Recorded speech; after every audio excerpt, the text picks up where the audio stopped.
자, 예레미야 22번째 시간입니다. 오늘 이 말씀을 가지고 언약의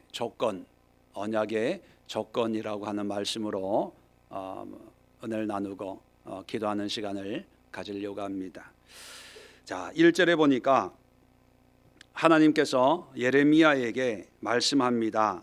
어떤 말씀을 하냐면 너는 유다 왕의 집에 내려가서, 자, 유다 왕의 집에 가라는 거예요. 유다 왕의 집은 구체적으로 어디를 의미합니까? 왕궁을 의미하죠. 지금까지는 성전에서 이 말을 전해라 그런 말씀도 있지만 이제 처음으로 왕궁에 가서 이 말을 전하라는 거예요. 자, 어떤 내용이냐면 거기서 이 말을 선언하여 2절에 이르기를 다윗의 왕위에 앉은 유다 왕이여. 자, 유다의 왕에게 얘기합니다. 너와 내 신하와 이 문들로 들어오는 내 백성은 여호와의 말씀을 들을지니라. 자, 왕궁에 가서 신하들과 또 왕궁에 들락날락하는 그런 사람들, 그리고 그 왕궁에 있는 유다 왕에게 이 말을 전하라는 거예요. 자, 그 내용이 3절에 있습니다. 여호와께서 이와 같이 말씀하시되 너희가 정의와 공의를 행하여 탈취당한 자를 압박하는 자의 손에서 건지고 이방인과 고아와 과부를 압제하거나 학대하지 말며 이곳에서 무지한 피를 흘리지 말라. 4절에 너희가 참으로 이 말을 준행하면, 이렇게 살면 다윗의 왕위에 앉을 왕들과 신하들과 백성이 병거와 말을 타고 이 집 문은 어디입니까? 네, 왕궁이죠. 왕궁으로 들어오게 되리라. 한마디로 얘기하면 뭐예요?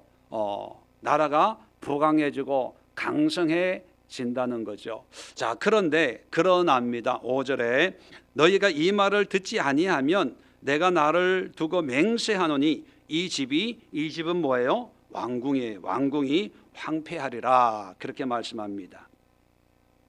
자, 그런데 6절 이하에 보면 여호와께서 유다 왕의 집에 대하여 이와 같이 말씀하시니라. 내가 내게 길르앗 같고 레바논의 머리이나 내가 반드시 너로 광야와 주민이 없는 성읍을 만들 것이라.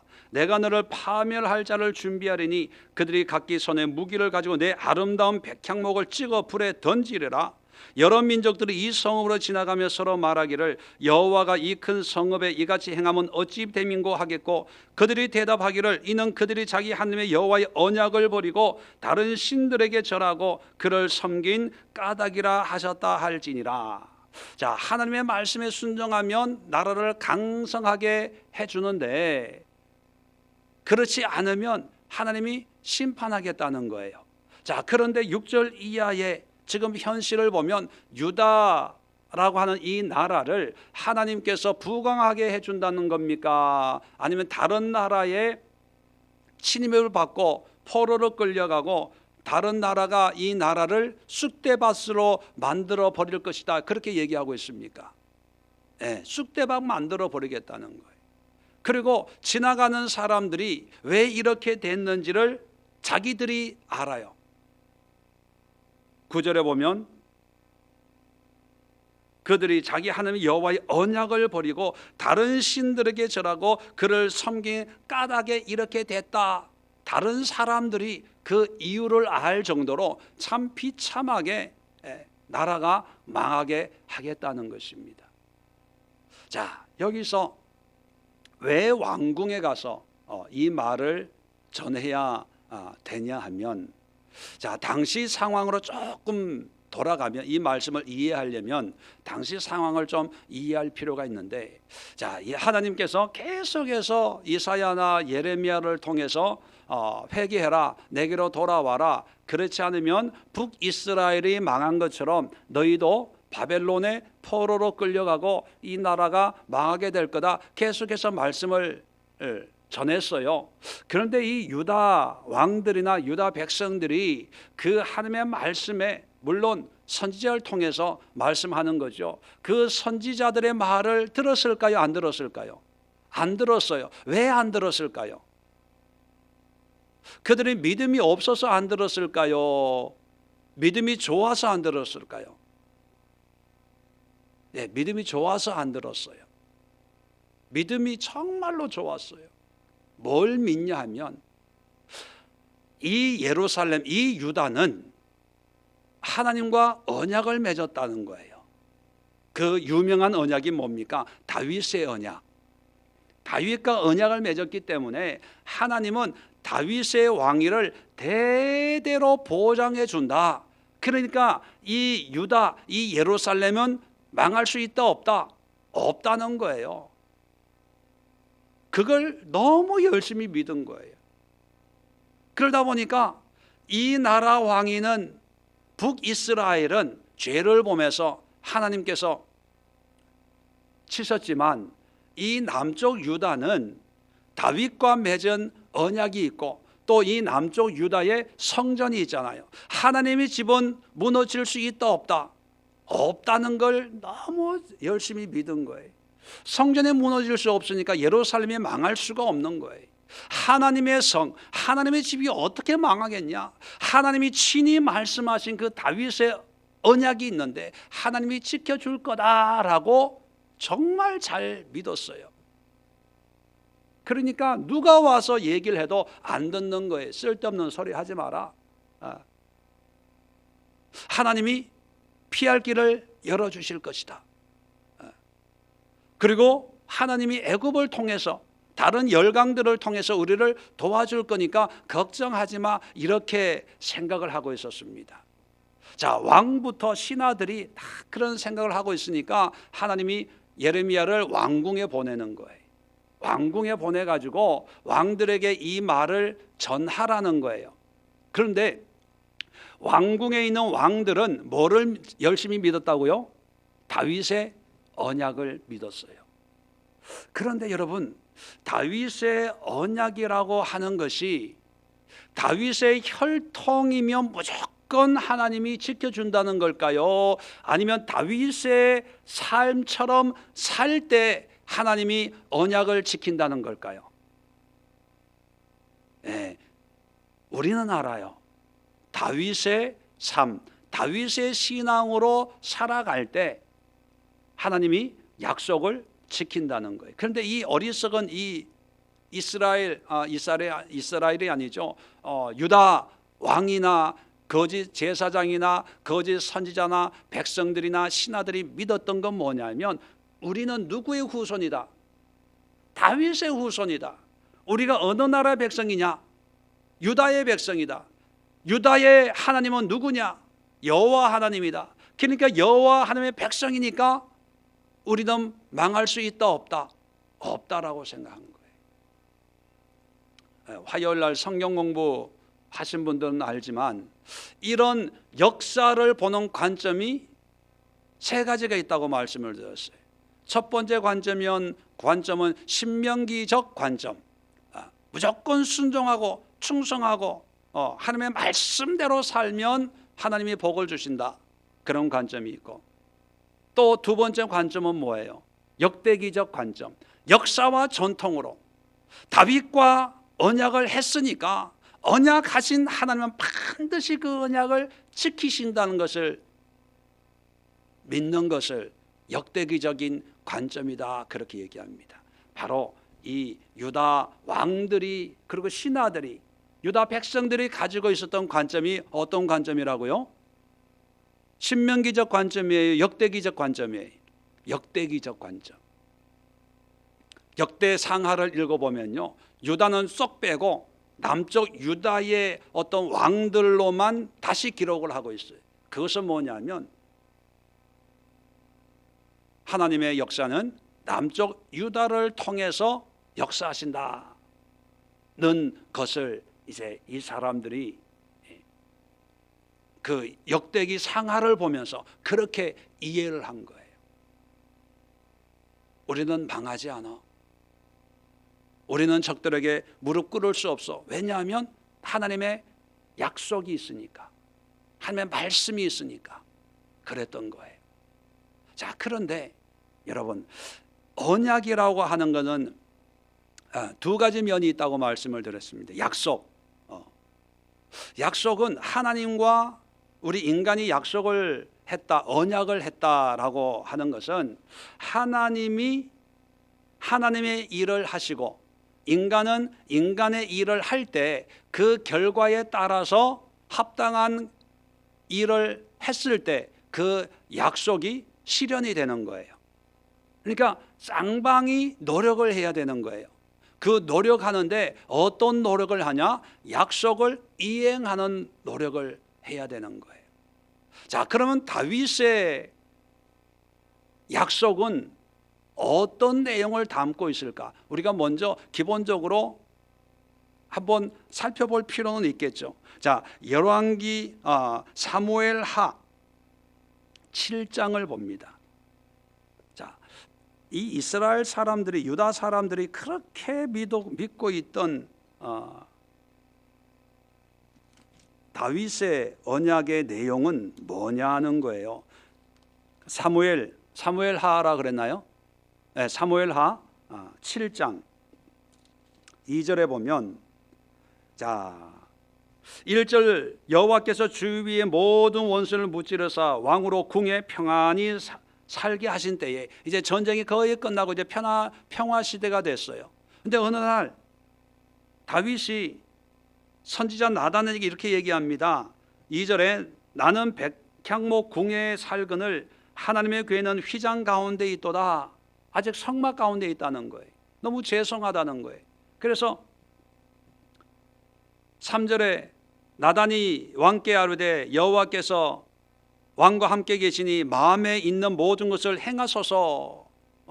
그러니까 다윗이, 야, 나는 이렇게 좋은 집에 사는데 하나님이 이렇게 초라한 데 있으니까 나의 마음이 불편하니까 뭔가 하나님을 위해서 하나님의 집을 지어드릴까라는 생각을 한 거예요. 그 얘기를 들으니까 합당하거든요. 그래서 나단 선지자가 마음에 생각한 대로 하세요. 뭐 그렇게 걱정합니까? 그렇게 얘기를 한 거예요. 그런데 그날 밤에 나단에게 하나님이 나타나셔서 말씀을 하는 거예요. 4절 이하입니다.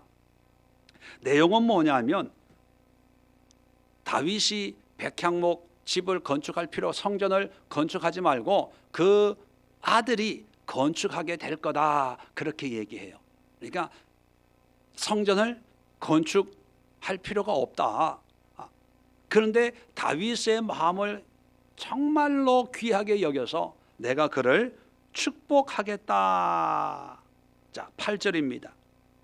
그러므로 이제 내 종 다윗에게 이와 같이 말하라. 자, 이제 하나님이 주시는 약속의 말씀이에요. 언약의 말씀이죠. 만군의 여호와께서 이와 같이 말씀하시기를 내가 너를 목장 곧 양을 따르는 데서 데려다가 내 백성 이스라엘 군주로 삼고, 또 9절에 땅에서 위대한 자의 이름같이 내 이름을 위대하게 만들어 주리라.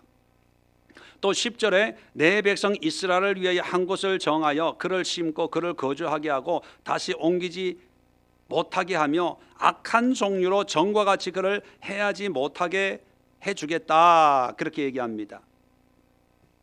또 13절에 그는 내 이름을 위하여 집을 건축할 것이요, 그 다윗 아들에 대해서 얘기하는 거예요. 나는 그의 나라 왕위를 영원히 견고하게 하리라. 자, 14절 보세요. 나는 그에게 아버지가 되고 그는 내게 아들이 되리니 그가 만일 죄를 범하면 내가 사람의 매와 인생의 채찍으로 징계하려니와 내가 내 앞에서 물러나게 한 사울에게서 내 은총을 빼앗은 것처럼 그에게서 빼앗지는 아니하리라. 내 집과 내 나라가 내 앞에서 영원히 보존되고 내 왕위가 영원히 견고하리라 하셨다 하라. 자, 왕위가 영원히 견고한데 하나님이 징계한대요, 안 한대요?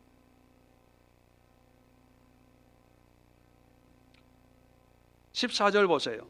중간쯤에 그가 만일 죄를 범하면 내가 사람의 매와 인생의 채찍으로 징계하려니와. 자, 죄를 범한다는 건 뭐예요? 약속을 어긴다는 거예요. 약속을 어기면 징계한다는 거예요. 그러나 징계를 하지만 영원히 나라가 없어지는 것이 아니라 이어는 지는데 매를 든다는 거예요. 조건이 뭡니까? 약속을 어기게 되면.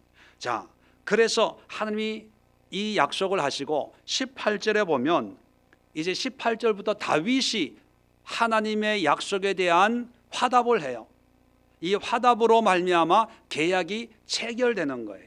시간이 없어서 다 읽지는 않겠습니다.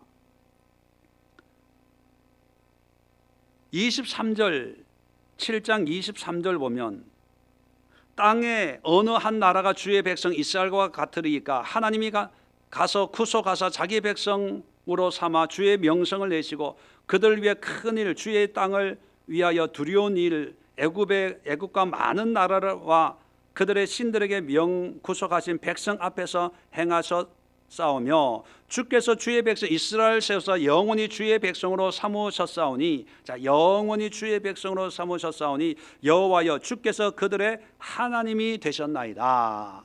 뭡니까? 하나님이 우리의 하나님이 되셨습니다. 하나님으로 섬기겠습니다 라고 하는 거예요. 자 29절 제일 끝에 보면 자 이렇게 약속을 할 테니까 하나님을 섬길 테니까 이제 청하건대 주의 종의 집에 복을 주사 주 앞에 영원히 있게 하옵소서. 주 여호와께서 말씀하셨사오니 주의 종의 집이 영원히 복을 받게 하옵소서. 자 계약을 이제 체결한 거예요. 이 약속대로 할 테니까 우리의 집이 영원히 복을 받게 해주세요 라고 하면서 하나님과 다윗이 이제 계약의 도장을 찍은 거예요.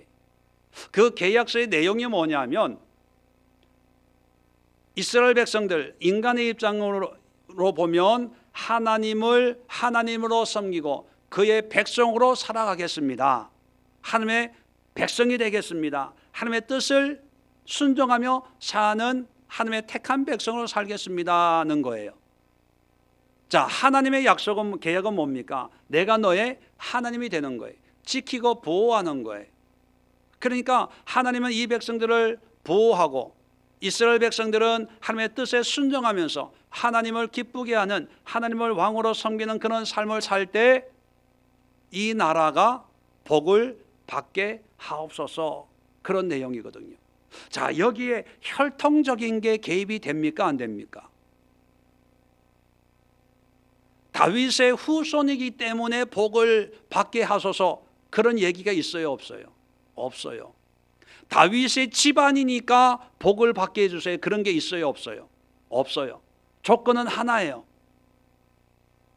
하나님의 백성으로 살아갈 때 하나님도 죄를 범하면 죄라고 하는 것은 하나님의 백성의 삶에서 벗어나는 건 모든 죄거든요. 그럴 때 책직을 들어서 징계하겠다는 거예요. 징계의 목적은 뭡니까? 하나님의 백성의 삶으로 돌아오는 거예요. 이게 언약의 내용이에요. 자, 그런데 이 언약의 내용을 수백 년이 지난 예레미야 시대의 사람들은 어떻게 믿었냐 하면 내가 하나님의 백성으로 하나님의 뜻에 맞는 삶을 살아야지라고 하는 게 아니라 이 나라가 다윗의 나라니까 다윗의 왕이니까. 그래서 오늘 말씀도 보면 1장에 2절에 보면 다윗의 왕위에 앉은 유다 왕이여 그런 얘기를 합니다. 다윗의 왕이 이게 무슨 얘기냐면 유다 왕들은 자기가 바르고 열심히 정치를 잘하고 하나님의 뜻 가운데 순종하며 살려고 하는 그런 노력을 하는 게 아니라 나는 다윗의 후손이다. 다윗의 왕위를 이어가는 그런 왕이다라고 하는 전통과 어떤 역사적인 그런 의식으로 나라를 다스린다는 거예요. 그건 뭐냐면 이렇게 함으로 다윗과 맺은 언약이 나를 통해서 이 땅에 성취가 될 거야. 그렇게 생각을 했다는 거예요. 자, 그런 사람들에게 하나님이 예레미야를 통해서 하는 얘기가 뭐냐면 자, 3절 4절 다시 한번 봅니다. 여호와께서 이와 같이 말씀하시되 너희가 정의와 공의를 행하며 자, 하나님의 뜻을 요약하면 정의와 공의예요. 이사야서의 주제가 뭐냐라고 묻는다면 공의와 정의, 이게 하나님의 뜻이에요.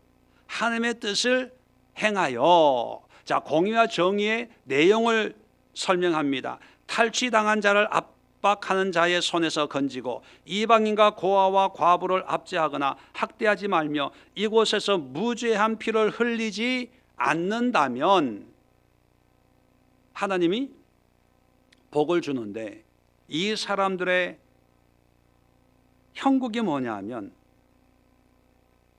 이런 삶하고는 전혀 관계가 없는 삶을 살고 있다는 거예요.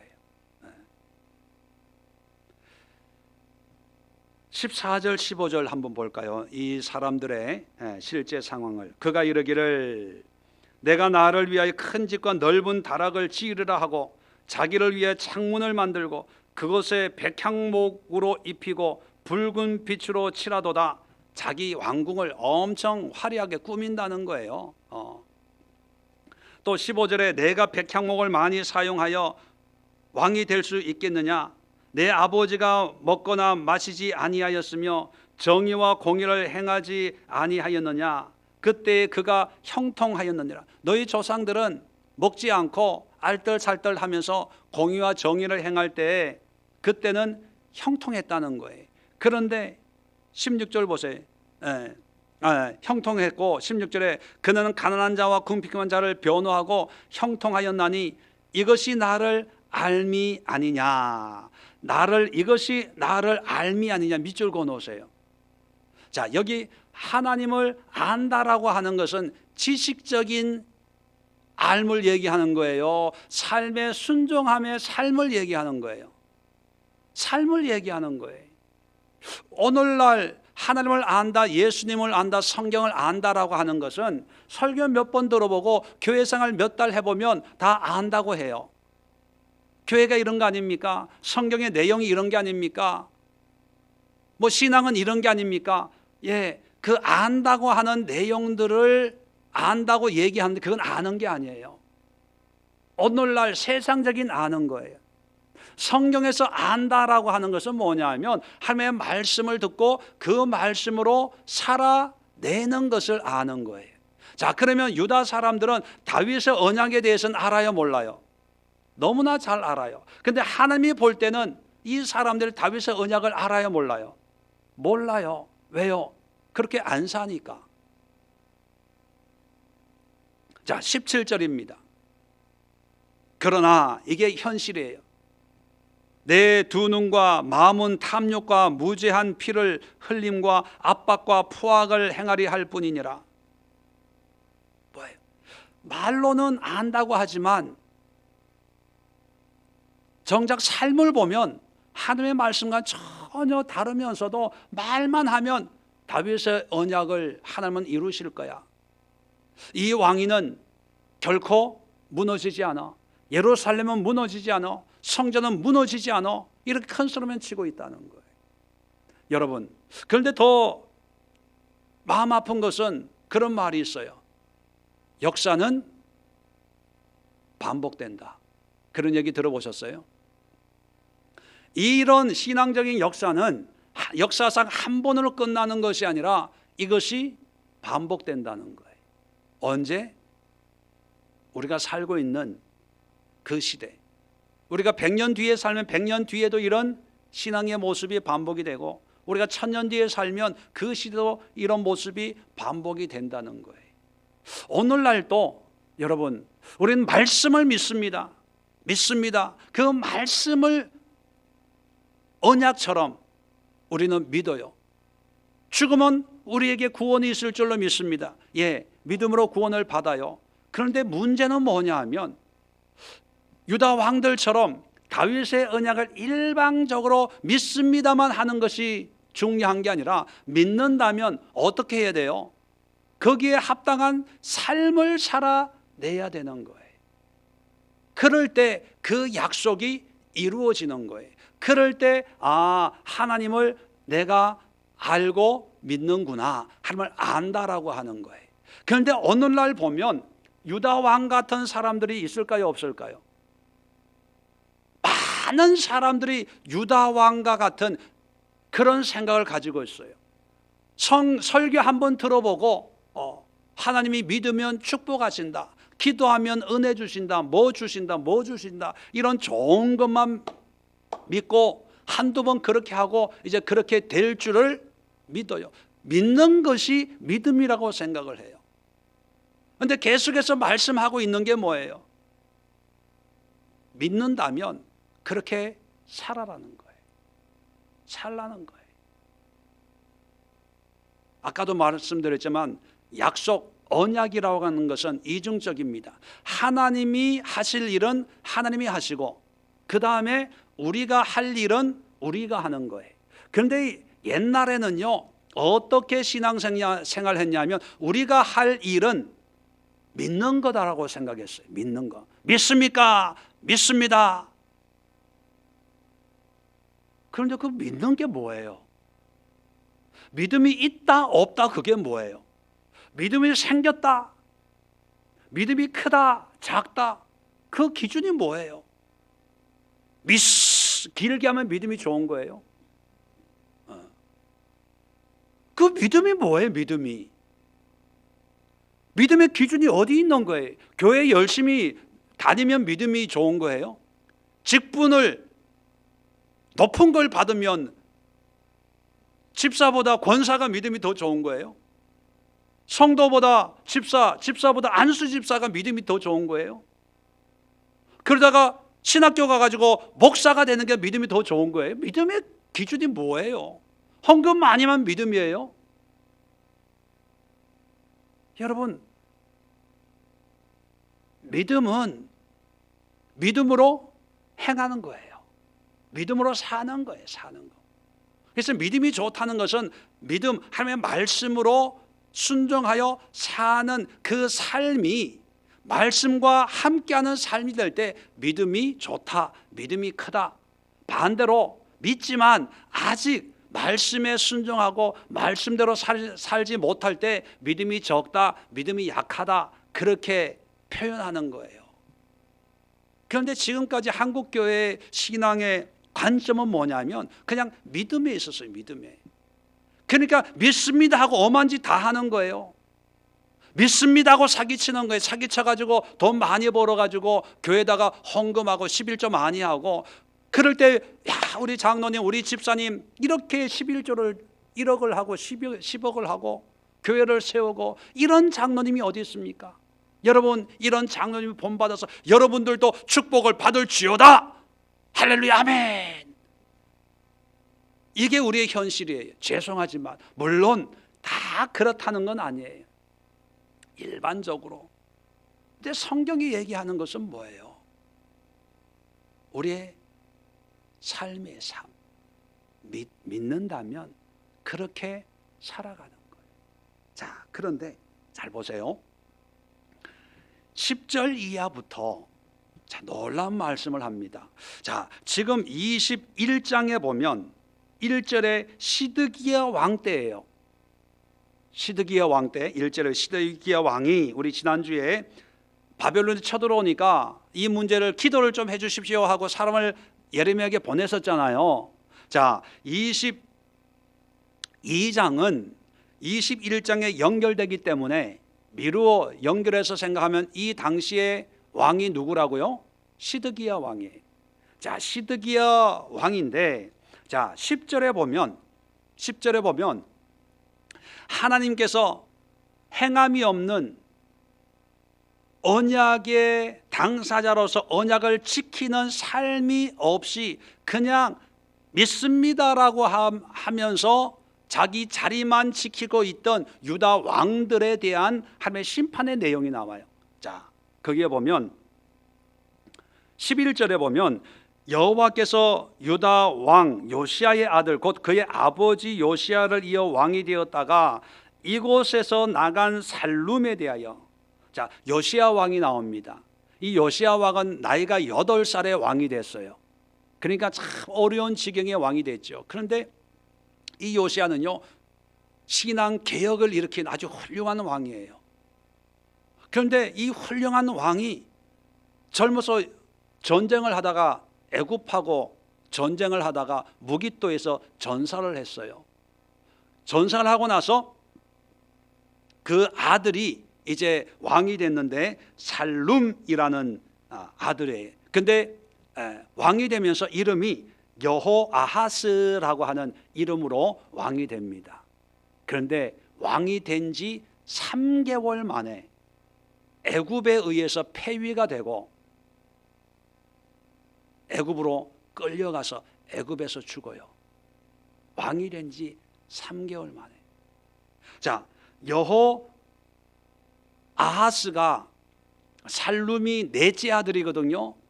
이 넷째 아들이 끌려가고 애굽이 누구를 왕으로 세웠냐 하면 18절에 보면 유다의 왕 요시아의 아들 여호야킴이라는 왕이 등장을 해요. 이 여호야킴이 누구냐면 살룸의 형이에요. 형. 둘째 아들이에요. 살룸은 넷째 아들이고. 그러니까 애굽이 살룸을 폐위시키고 끌고 가고 그 다음 왕으로 여호야킴을 세워요. 근데 이 여호야킴이 바벨론이 쳐들어왔을 때 포로로 끌려가서 바벨론 땅에서 죽어요. 그리고 여호야킴을 포로로 끌고 가던 바벨론이 이제 24절에 보면 유다왕 여호야킴의 아들 고니야라고 나오잖아요. 이 고니야가 왕이 되면서 여호야긴이람으로 등장합니다. 여호야긴. 이 여호야긴도 바벨론 포로로 끌려가요. 그리고 이 바벨론으로 여호야긴 고니야가 끌려가면서 왕을 세웠는데 그 왕이 누구냐? 시드기야예요. 그러면 아까도 얘기했죠. 21장에 시드기야 왕이 등장하는 걸 보니까 22장도 시드기야 왕의 치세예요. 그러면 적어도 시드기야 왕 앞에 있던 이 세 왕들이 비참한 꼴을 당하는 것을 이 사람들이 보고 있어요. 경험했다는 거예요. 근데 더 놀라운 것은 뭐냐면 그런 우리는 결코 망할 수 없어. 왜냐하면 다윗의 언약이 있으니까 라고 큰 소리 치던 사람들이 3개월 만에 폐위가 되고 애굽으로 끌려가도 깨닫지를 못하는 거예요. 그 다음에 왕이 되어서 전쟁에 져가지고 포로로 끌려가도 깨닫지를 못하는 거예요. 그리고 조카가 또 끌려가도 깨닫지를 못하는 거예요. 시드기야는 요시아의 아들이거든요. 그러면 여호야긴 입장에서는 삼촌이에요. 시드기야 입장에서는 조카예요.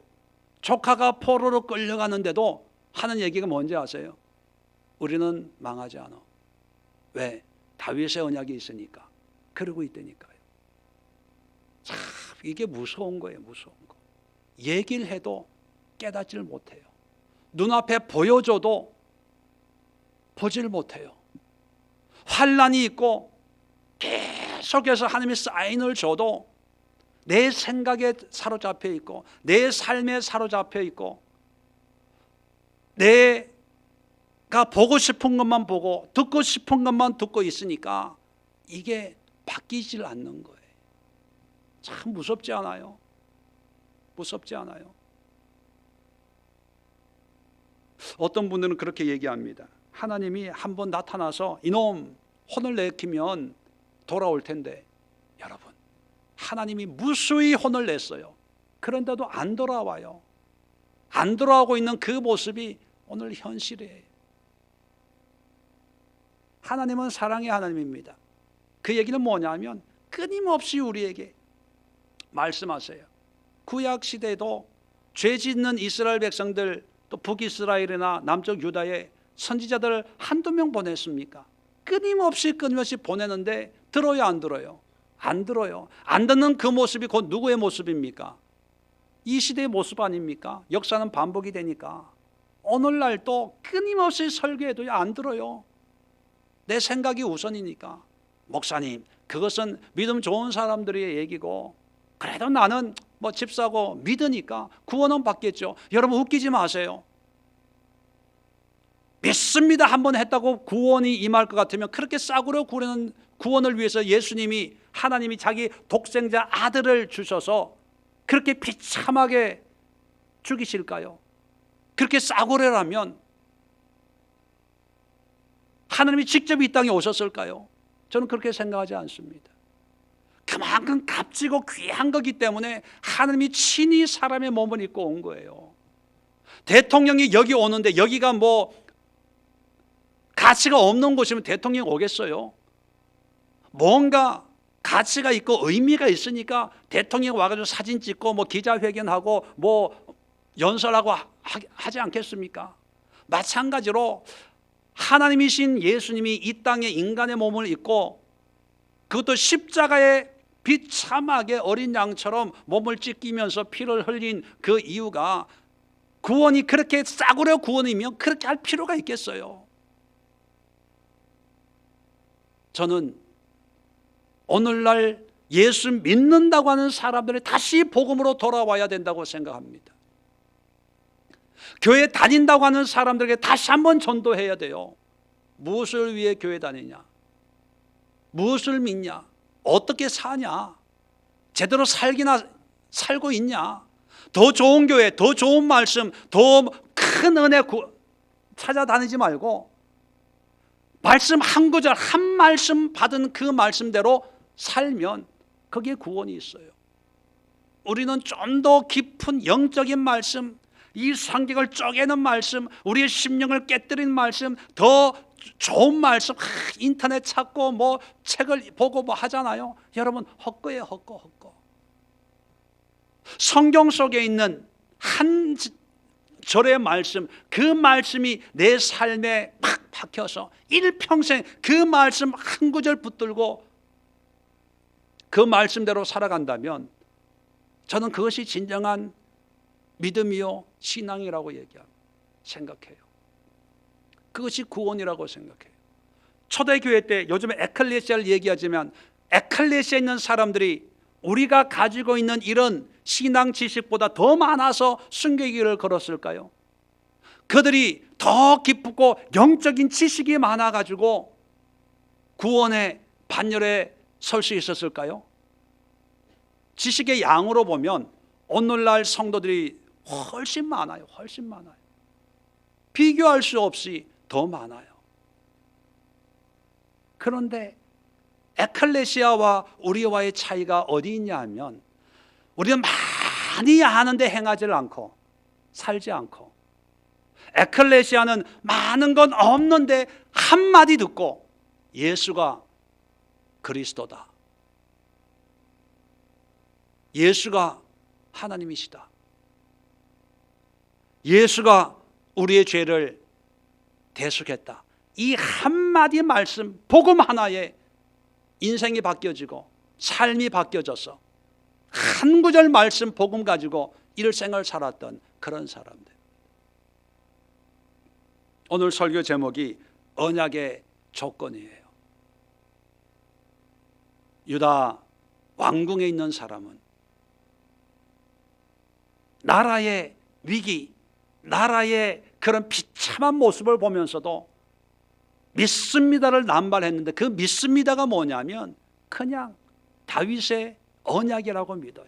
그런데 그 언약을 믿는데 언약의 조건을 잃어버렸어요.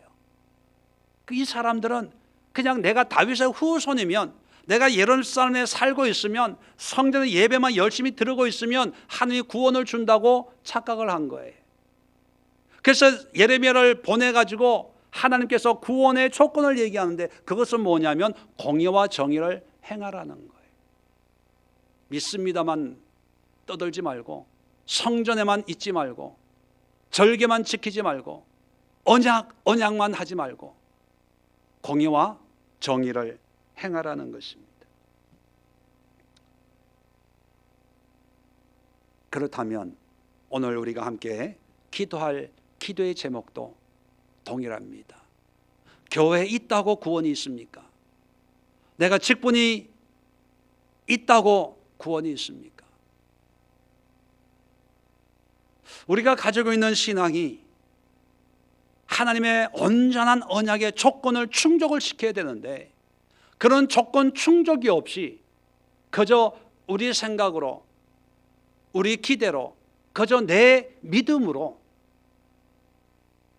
이렇게 저렇게 하면 하나님이 은혜를 주시겠지라고 한다면 우리는 다시 한번 점검해 봐야 돼요. 나는 이 언약의 조건을 기억하고 그 조건에 합당한 삶을 살아내고 있는가? 그렇다고 여러분 오해하지 마십시오. 세상에서 얘기하는 행위 구원, 행함으로 구원을 받는다. 여러분, 믿음의 양면이 있어요. 믿음의 양면. 믿음 없이 행함으로 구원 얻는다는 것은 어떤 의미냐 하면, 예수님과 상관없이 내가 선하게, 도덕적으로, 윤리적으로 착하게 살면 구원을 받는다는 것이 행위 구원의 의미예요. 제가 말씀드리고 싶은 것은 그런 하나님과 관계없는 착하고 선한 행위를 얘기하는 게 아니라 하나님이 주신 말씀에 합당한 삶을 얘기하는 거예요. 믿음의 삶, 하나님의 말씀에 순종하는 삶, 하나님의 자녀로, 하나님의 백성으로 합당한 믿음의 삶을 말씀드리는 겁니다. 그게 언약의 조건이에요. 그렇다면 우리가 성경이라고 하는 것을 신약, 구약 그렇게 부르죠. 그게 무슨 뜻입니까? 구약, 약속이라는 거예요. 신약, 예수님을 통해서 이 약속이 다시 회복이 된 걸 얘기하는 거예요. 하나님과의 약속의 약속, 약속의 체계. 하나님은 이 성경을 통해서 우리가 어떻게 그 약속을 이루어 갈 수 있는가를 기록한 게 성경이에요. 그럼 이 성경 말씀으로 살아내는 것이 언약의 조건이고 믿음의 조건이고 구원의 조건이라는 것입니다. 오늘 이 시간 기도할 때 여러분의 신앙과 삶을 한번 되돌아보시고 더 큰 믿음을 구하기 전에 지금 있는 믿음에서 내가 하나님의 말씀에 얼마만큼 순종하고 하나님의 뜻에 맞춰서 공의와 정의를 행하는 믿음의 삶을 살고 있냐, 그걸 한번 점검해 보세요. 또 그렇게 살 수 있도록 하나님, 내가 가지고 있는 이 믿음에 합당한 그런 삶으로 주님의 뜻을 이루기를 원합니다. 공의와 정의를 이 땅에 실천하기를 원합니다. 먼저 그게 돼야 돼요. 그게 안 되면 다른 어떤 은혜와 기적과 능력이 임해도 결국은 그때뿐이고 삶은 여전히 옛날의 모습으로 변화되지 않는 그런 삶의 형국이 될 수밖에 없다는 것입니다. 우리 자리 정돈하시고 함께 기도할 때, 하나님, 언약에 합당한 삶이 되게 하옵소서. 하나님의 백성으로 하나님의 뜻을 이룰 수 있도록 내 믿음 가지고 주님의 뜻에 순종하며 합당한 삶의 주인공이 되게 해달라고 우리 간절한 마음으로 함께 기도하는 시간 갖도록 하겠습니다. 자리 정돈하시고 우리 주여 한번 힘차게 외치고 오늘 말씀 가지고 각자 자유롭게 기도합니다.